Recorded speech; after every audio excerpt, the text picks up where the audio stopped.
Hello sir, ఒక మీటింగ్లో ఉన్నారు, అందుకే మీ ఫోన్ తీసి ఉండరు. మీరు కాసేపు తర్వాత ఫోన్ చేస్తారా? ఓకే.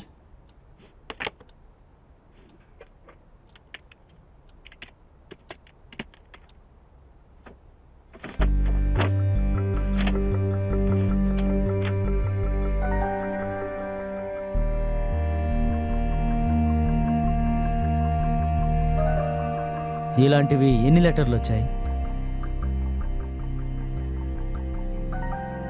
ఆ 3 లెటర్లు ఎలా, ఎవరి ద్వారా మీకు చేరాయి?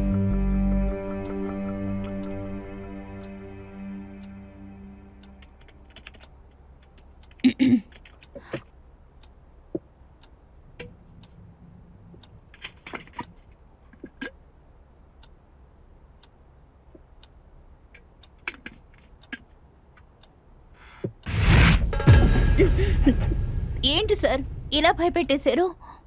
భయపడిపోయారా? నిన్న మ్యాట్రిమోనీలో కేసు విషయంగా ఒకడొచ్చి బెదిరించాడుగా, వాడితో భయపడనని చెప్పారే. సార్, ఆ భయం వేరే సార్, ఈ భయం వేరే.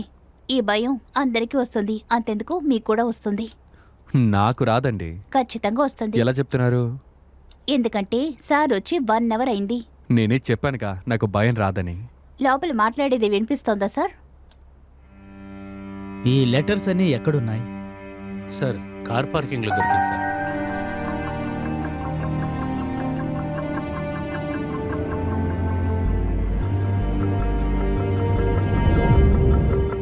హే, నిజంగానే వచ్చారా? నేను చెప్పాను కదా మీరు భయపడతారు అని. బయట కార్ లేదేంటి? ఆయన కారు రిపేర్ అట, అందుకని ఆటోలో వచ్చారు. ఎవరొచ్చారు? కేసేంటి? ఎవరు హస్బెండ్ అండ్ వైఫ్ వచ్చారు. ఆ లేడీ కాలేజ్ చదివేటప్పుడు ఎవరినో లవ్ చేశారు. ఆ తర్వాత ఇంకొకరిని పెళ్లి చేసుకున్నారు. ఇన్ని రోజుల తర్వాత లవ్ చేసిన అతను ఈవిడికి లెటర్ రాసి బ్లాక్మెయిల్ చేస్తున్నాడు. వాడెక్కడున్నాడో తెలీదట, కనిపెట్టమంటున్నారు. కనిపెట్టి? అదంతా నాకు తెలీదు సార్.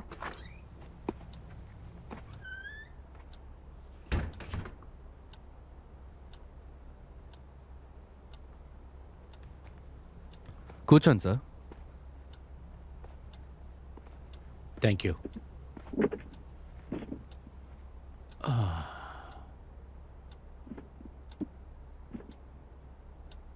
సార్, సమస్య ఏంటి?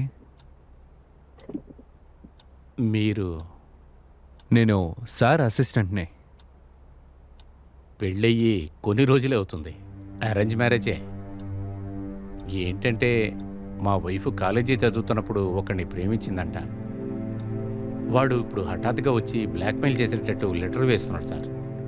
అదే మోహన్ గారు ఏదో మా ఆవిడతో పర్సనల్గా ఏదో అడగాలని చెప్పి నన్ను 2 నిమిషాలు బయట వెయిట్ చేయమని చెప్పారు. ఆ లెటర్లో ఏం రాసుంది సార్? ఎప్పుడులాగినే సార్, నిన్ను నెమ్మదిగా బతకనివ్వను, నాతో పాటు నువ్వు వచ్చేయి, లేకపోతే డబ్బు ఇచ్చేయి, అలా ఇలా అని. లెటర్ మీకు పోస్ట్లో వచ్చిందా? లేదు సార్, మిడ్నైట్లో గుమ్మం ముందే ఉంటుంది.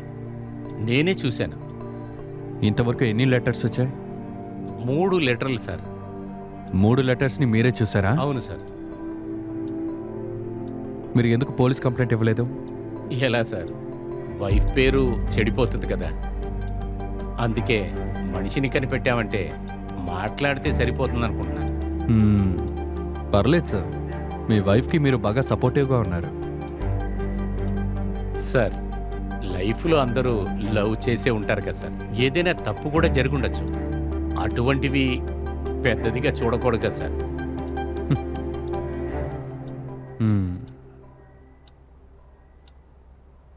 సరే, మీ వైఫ్ దగ్గర మీకు నచ్చిన విషయాలేంటి? నచ్చిన విషయాలంటే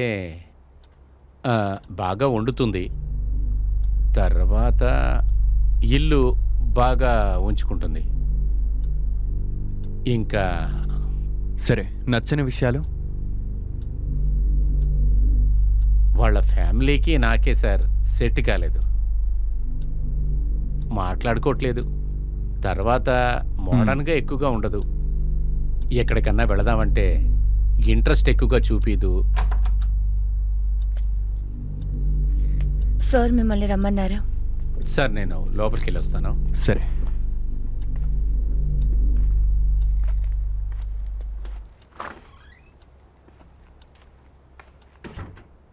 కూర్చోండి.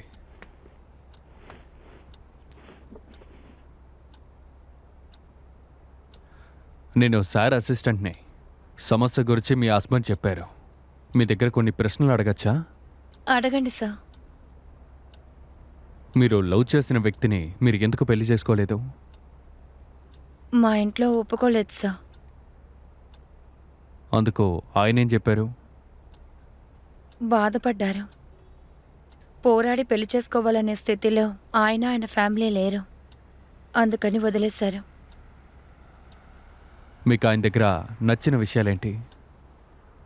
మంచి మనిషి సార్. చెప్తే అర్థం చేసుకుంటారు. బాధ్యతగా ఉంటారు. కాలేజీలో కూడా చాలా సైలెంట్గా ఉంటారు. నచ్చని విషయాలు? నచ్చని విషయం అలాగేవి పెద్దగా లేవు సార్. అప్పుడప్పుడు కోపం వస్తే మాట్లాడకుండా ఉంటారు, కానీ ఆయనే వచ్చి మాట్లాడతారు. సరే, మీ హస్బెండ్ దగ్గర మీకు నచ్చిన విషయాలు?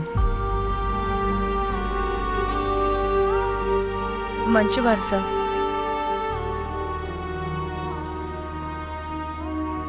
నచ్చని విషయాలు? ఆయనకు ఆయన పర్సనల్లో ఎవరు తలదూర్చకూడదు, నేను కూడా రాకూడదు.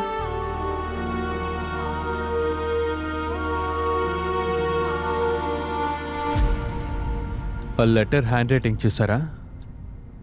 అది టైపింగ్లో ఉండింది సార్. సరే, నేను ఇప్పుడు 2 ప్రశ్నలు అడుగుతాను, ఆలోచించండి. మీరు చెప్పేది బట్టి చూస్తుంటే మీరు లవ్ చేసిన వ్యక్తి ఇలాంటి బ్లాక్మెయిల్ లెటర్ రాస్తారని మీకు అనిపిస్తోందా? లేదు సార్. ఓకే. 3 సార్లు మీ హస్బెండే లెటర్ని చూశారు. ఇదెందుకు క్రియేట్ చేసిన లెటర్ అయ్యి ఉండకూడదు?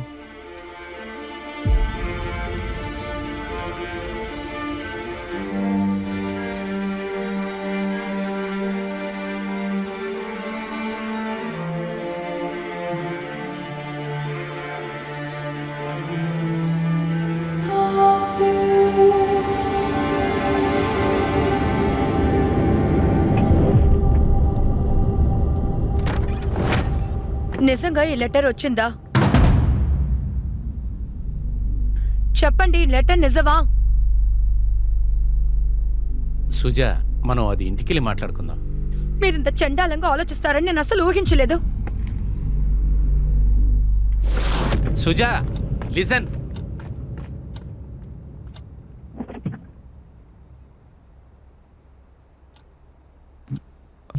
అదే అయిపోయింది. ఇది నీ పనేనా? సార్, నేనేం చేయలేదు సార్. ఏం జరిగి ఉంటుందా అని ఆలోచించాను. సమస్యని పరిష్కరించడం మాత్రమే డిటెక్టివ్ పని కాదు, దాన్ని ఎగ్జిక్యూట్ చేయడం కూడా తెలుసుండాలి. అది దానికన్నా ముఖ్యం. ఈ సమస్యకి కారణం అతనేనని నాకు ముందే తెలుసు, కానీ అది ఇప్పుడు ఇక్కడ చెప్తే ఇంటికి వెళ్తే వాళ్ళిద్దరి మధ్య ఏం జరుగుతుందో ఆలోచించావా? వాళ్ళిద్దరి మధ్య నువ్విప్పుడు అగ్గి రాజేశావు. నీకు ఎందుకింత తొందర? నువ్వు తొందరపాటు తగ్గించుకో. Sorry sir. మీ నాన్న నేను ఫ్రెండ్స్మి. మీ నాన్నలో నాకు బాగా నచ్చింది ఓపిక పట్టడం. అది నీ దగ్గర అస్సలు లేదు. ముందు దాన్ని అలవర్చుకో.